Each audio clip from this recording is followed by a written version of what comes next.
زندگی کیا ہے؟ زندگی ایک کتاب ہے جس کے پہلے صفحے پر پیدائش اور آخر میں موت لکھا ہوا ہے۔ بیچ کے جتنے صفحات ہیں وہ سارے خالی ہیں، آپ جو چاہیں لکھیں، لیکن لکھتے وقت یہ ضرور سوچیں کہ جب احکم الحاکمین کے سامنے یہ کتاب کھولی جائے تو آپ کو شرمندگی نہ ہو۔ مولانا روم علیہ الرحمٰن نے ایک بڑا خوبصورت واقعہ لکھا۔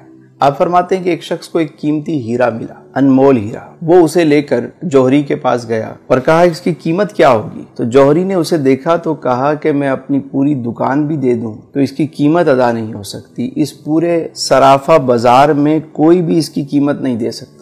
تم ایک کام کرو، اس کو لے کر بادشاہ وقت کے پاس جاؤ، ہو سکتا ہے وہ اس کی قیمت دے دے۔ وہ شخص وہ ہیرا لے کر بادشاہ کے پاس گیا۔ بادشاہ نے جب اسے دیکھا تو وزیر سے پوچھا اس کی مالیت کیا ہے؟ بادشاہ کو بتایا گیا بادشاہ سلامت اگر ہم اپنا تخت و تاج بھی دے دیں تو اس کی قیمت ادا نہیں ہو سکتی، یہ ایک انمول ہیرا ہے۔ بادشاہ نے کہا بھائی کسی قیمت پہ بھی مجھے چاہیے۔ وزیر نے کہا یہ کام مجھ پہ چھوڑ دیں، اور اس شخص سے کہا کہ ایک کام کرو کہ تم یہ ہیرا ہمیں دے دو، صبح تم آ جانا سورج نکلنے سے پہلے، سورج نکلنے سے لے کر غروب آفتاب تک محل کے سارے دروازے تمہارے لیے کھول دیے جائیں گے، تم جس دروازے سے چاہو داخل ہو جاؤ، جو کچھ اس محل سے لے جانا چاہو لے جاؤ، تمہیں کوئی روکنے ٹوکنے والا نہیں ہوگا۔ وہ شخص گیا گھر، ساری رات اسے نیند نہیں آئی۔ صبح سورج نکلنے سے پہلے وہ محل میں داخل ہو گیا، دیکھا سارے دروازے کھلے ہوئے، وہ آرام سے داخل ہو گیا، کسی نے اسے روکا نہیں۔ پہلے ہال میں جب وہ گیا تو اس نے کیا دیکھا کہ بہت سارے شاہی لباس وہاں پر ٹنگے ہوئے ہیں، طرح طرح کے لباس ہیں۔ اس نے سوچا کہ ابھی تو صبح کا وقت ہے، میں نے تو ایسے کپڑے کبھی نہیں دیکھے، چلو پہلے اسے ذرا زیب تن کرتے ہیں۔ اس نے ایک لباس پہنا، اسے شیشے میں دیکھا، دوسرا پہنا، اسے اتارا، تیسرا پہنا، اسے اتارا۔ کافی وقت کے بعد اسے ایک لباس پسند آ گیا۔ جب وہ پہن کر اپنے آپ کو دیکھتا ہے، کہتا ہے میں تو شہزادہ لگ رہا ہوں، میں تو بادشاہ لگ رہا ہوں۔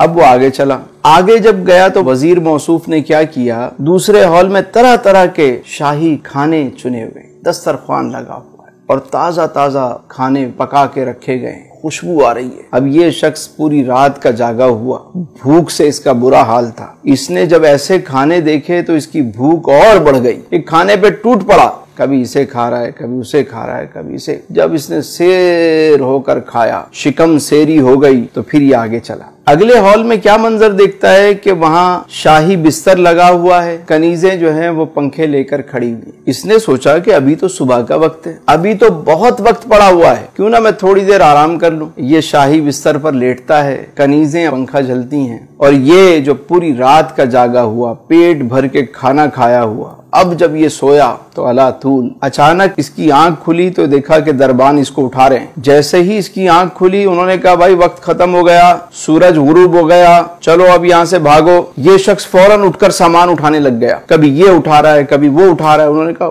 خبردار، تم یہاں سے اب تنکا بھی نہیں لے کر جا سکتے۔ اس نے کہا میں نے تو کچھ بھی نہیں لیا ابھی تک، تمہاری مرضی، وقت ختم ہو گیا۔ اٹھا کے اس کو محل سے باہر پھینک دیا۔ مولانا روم فرماتے ہیں کہ جس طرح اس شخص کو قیمتی ہیرا ملا، انمول ہیرا، اور اس نے اسے ضائع کر دیا، اگر وہ چاہتا تو سارا دن بجائے اچھے لباس پہننے کے، اچھے کھانے کھانے کے، ایک معقول لباس پہن لیتا، مختصر سا کھانا کھا لیتا اور آرام کی قربانی دے دیتا، اور وہ سامان اٹھا کے باہر رکھتا رہتا۔ جب شام کو وہاں سے نکالا جاتا تو اس کا اپنا محل تیار ہو چکا ہوتا، لیکن اس نے اپنے انمول ہیرے کو ضائع کر دیا۔ اسی طرح ہم دنیا میں آئے ہیں تو یہاں پہ ہم اچھے لباس، سوٹڈ بوٹڈ، بس ہمارا مرنا جینا جو ہے وہ بس لباس پہ ہے۔ کچھ زندہ رہنے کے لیے کھاتے ہیں اور کچھ کھانے کے لیے زندہ رہتے ہیں، مقصد ہی کھانا ہے، کھائے جا رہے ہیں، اور اس کے بعد سونے میں وقت ضائع ہو جاتا ہے۔ یاد رکھیے جب موت کا وقت آتا ہے نا تو انسان کہتا ہے کہ مجھے تھوڑی سی مہلت دے دو، میں 2 رکعت نفل ادا کر لوں، اے فرشتوں مجھے کچھ موقع دو کہ میں 1 مرتبہ سبحان اللہ کہوں،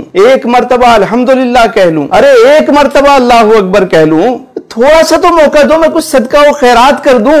فرشتے کہتے ہیں تجھے جو وقت ملنا تھا سو مل گیا، ٹائم از اوور، اب چلو۔ تو عقل مند وہ ہے کہ جسے جتنا دنیا میں رہنا ہے اتنا دنیا کی تیاری کرے، اور جتنا عرصہ قبر و آخرت میں رہنا ہے اتنی اس کی تیاری کرے۔